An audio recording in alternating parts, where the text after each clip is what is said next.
Direktorat Tindak Pidana Tertentu Bareskrim Polri menetapkan tersangka dalam kasus pembalakan liar atau illegal logging di Batang Toru, Tapanuli Selatan, Sumatera Utara. Diketahui penetapan tersangka dilakukan setelah penyidik melakukan gelar perkara bersama pihak kejaksaan Jumat 2 Januari 2026. Direktur Tindak Pidana Tertentu Bareskrim Polri Brigjen Pol M. Irhamni menyebut sudah ada 2 tersangka. Meski begitu, Irhamni belum merinci terkait identitas para tersangka itu. Sebelumnya, Irhamni menyebut status kasus kayu gelondongan di daerah aliran Sungai Garoga, Tapanuli Selatan hingga Sungai Anggoli, Tapanuli Tengah ke tahap penyidikan. Irhamni juga mengatakan pihaknya bakal menerapkan pasal tindak pidana lingkungan hingga pencucian uang di kasus kayu gelondongan yang diduga menyebabkan banjir dan longsor di Sumatera. Tim Liputan iNews melaporkan.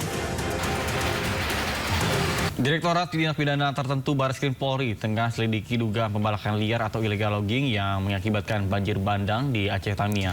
Pembalakan di hutan lindung diduga menyebabkan gelondongan kayu terbawa banjir.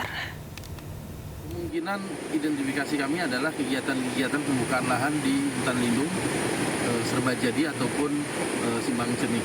Kami penyelidik berusaha keras untuk mendapatkan informasi itu untuk menaikkan proses penyidikan. Terima kasih dari bantuan tokoh masyarakat, kemudian aparat setempat juga sangat mendukung kami untuk menunjukkan tempat-tempat yang diduga adanya pembukaan lahan baik ilegal ataupun legal.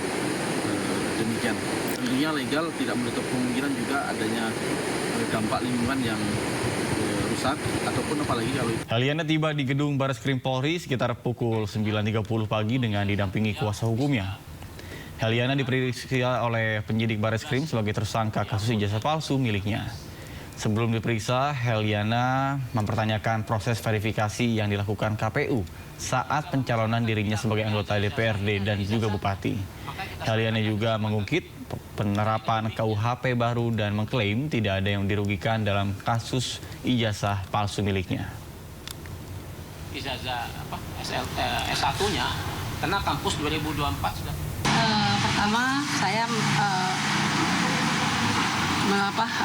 melaksanakan semua proses hukum yang seharusnya dan saya menghormati itu. Lalu terkait dugaan ijazah palsu ini perlu saya sampaikan bahwa di sini tidak ada niat jahat. Jadi tidak ada niat jahat dan kita juga tidak mengetahui tentang hal itu. Karena waktu pencalonan DPRD, baik pencalonan Bupati 2018, itu sudah diverifikasi oleh KPU dan ada berita acaranya kita sudah diserahkan. Majelis Hakim Pengadilan Negeri Surakarta menunda sidang Citizen Lawsuit keaslian ijazah Presiden ke-7 Joko Widodo.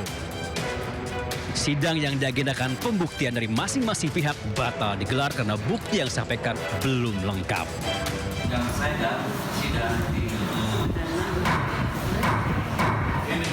Menurut pengacara penggugat M. Taufik, kuasa hukum Jokowi hanya membawa satu bukti berupa kopi file scan laporan polisi 9 terlapor. Tidak pernah di dalam persidangan hari ini dan tadi majelis hakim mengatakan kalau sampai tanggal 13 tidak bisa menunjukkan bukti tambahan artinya memang tidak pernah ada ijazah yang dihadirkan di persidangan. Ya. Sementara itu, kuasa hukum Jokowi telah mengajukan permohonan pinjam pakai barang bukti ijazah Jokowi yang saat ini berada di penyidik Polda Metro Jaya. Intinya bahwa ijazah asli Pak Jokowi, baik itu ijazah sarjana Fakultas Kehutanan UGM, ya, Fakultas Kehutanan UGM maupun SMA Negeri 6 Surakarta, aslinya itu ada di bawah kekuasaan Polda Metro yang telah diserahkan oleh Pak Jokowi pada tanggal 23 Juli. Majelis Hakim menunda sidang hingga 13 Januari 2026. Majelis Hakim juga memberikan kesempatan kepada tergugat maupun penggugat untuk melengkapi bukti surat yang diserahkan. Dari Surakarta, Jawa Tengah, Septiantoro, iNews melaporkan.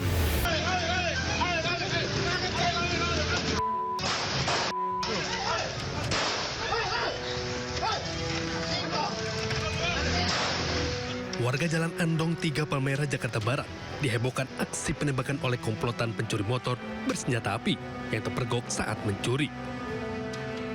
Dari rekaman CCTV, korban yang memergoki motornya dicuri, langsung mengejar para pelaku.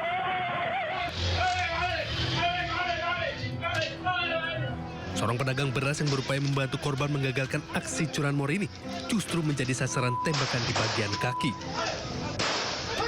Menurut saksi mata, pelaku yang panik sempat melawan dengan menembakkan senjata api sebanyak 3 kali yang juga mengenai pagar rumah warga. Para pelaku akhirnya dapat melarikan diri dengan motor curiannya, namun sepeda motor milik pelaku yang tertinggal berhasil diamankan warga. Sih kalau tidak salah itu sekitar 2 atau 3 kali ya. 3 kali, tepatnya 3 kali. Ya, tembakan itu adalah penjual beras yang di depan sana itu.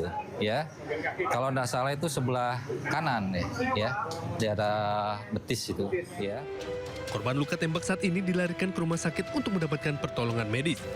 Pihak kepolisian dari Polsek Palmerah dan Satreskrim Polres Metro Jakarta Barat masih menyelidiki peristiwa tersebut.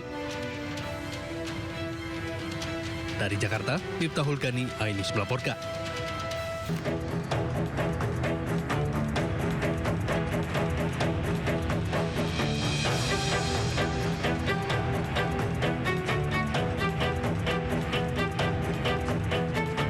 Melihat kunci kontak terpasang di motor seorang pegawai negeri sipil di Kota Parepare, Sulawesi Selatan, nekat mencuri motor. Pencurian ini terjadi di Jalan Andi Makassau, Kota Parepare, Sulawesi Selatan. Pelaku berhasil ditangkap petugas Satreskrim Polres Parepare setelah menerima laporan dari korban. Saat ditangkap, barang bukti sepeda motor curian juga turut diamankan petugas. Pelaku ini baru kali ini melakukan tindak pidana pencurian. Motifnya dipakai untuk hari-hari. Itu secara refleks atau sudah direncanakan?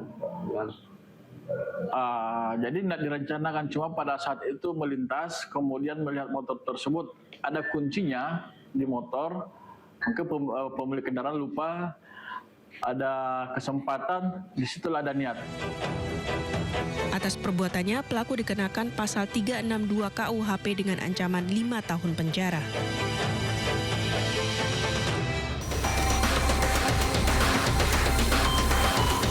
Ribuan ton gelondongan kayu berbagai ukuran menumpuk di Desa Pengidam, Kecamatan Banda Pusaka, Kabupaten Aceh Tamiang, Aceh.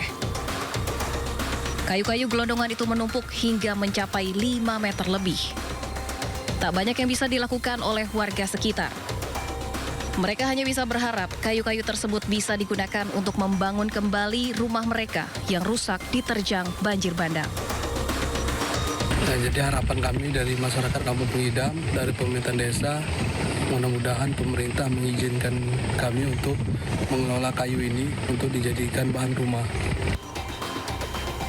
Pada saat bencana melanda, puluhan rumah warga rata dengan tanah tersapu banjir yang membawa gelondongan kayu. Dan hingga hari ini, di lokasi perkebunan dan perumahan warga, gelondongan kayu masih menumpuk. Belum ada tanda-tanda untuk segera dibersihkan. Dari Aceh Tamiang, Aceh, Syukri Sarifudin, iNews melaporkan.